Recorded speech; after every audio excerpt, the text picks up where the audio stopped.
You know, life will knock you down. Life will knock you down. Life will humble you.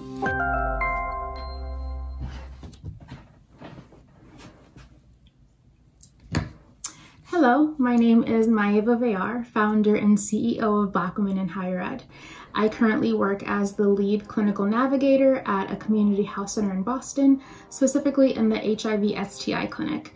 I graduated from DePauw University with a bachelor's degree in global health and French, and I recently graduated from Tufts University School of Medicine with a master's of public health. So I started college in 2015 thinking I was going to be a music major. I declared a music education major. Then I quickly realized that the music school was not for me. So I left the music school and attended the liberal arts college. And I was sort of flailing. I didn't really have a major. I didn't know what I wanted to do. I knew that I cared about health. I knew that I always wanted to be a doctor. But I also knew that organic chemistry and physics and things like that were not really for me. I took a French course and my French professor was like, Maeva, like, you're really good at this. I think you should major in French. And I was like, okay, cool. Told my parents, and my parents were like, that's great, but we're gonna need something else. So I learned about the global health major. I declared it before even taking a global health course. I'm really happy that I did. I was able to learn so much about health systems, about what health looks like in different countries and cultures, while also learning about Francophone cultures, which was the French major. And so I left college very well-rounded and knowing a whole lot about just health and people and just how people live and exist across the globe. I actually did not plan on going straight to grad school after college, but you know, in the end, it did make sense to just go straight to grad school for me because I had free time. So I went to grad school. I started Tufts in 2019, and like I said, I finished this year.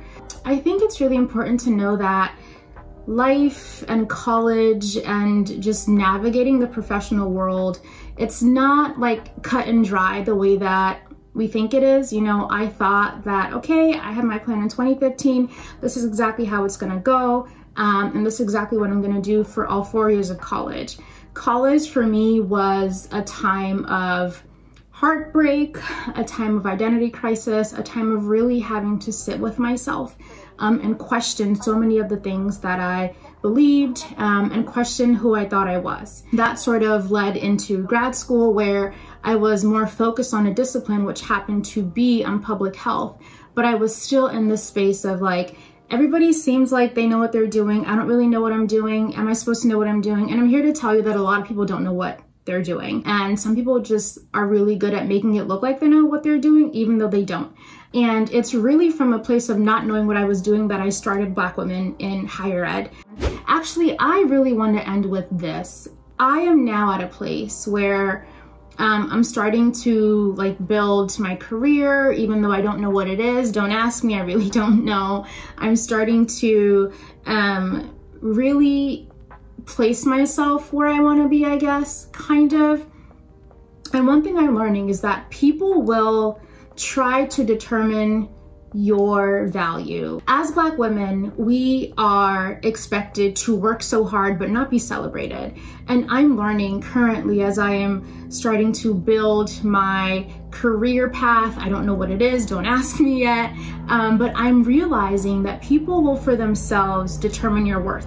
They will determine, you know, how much they think that you should get paid. And it's really up to you to say, that's great that you think that this is what you think you can pay me. I'm not worth this. I have letters behind my name that make it very clear that you will pay me what I'm worth. And I'm at a place right now where I'm having to do that more, and it's incredibly uncomfortable because we live in a culture that tells us to expect the bare minimum.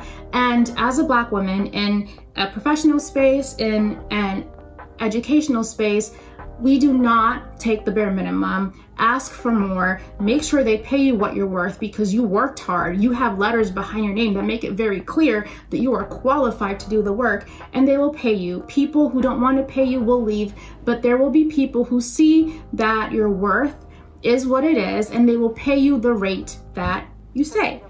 So how did I do it?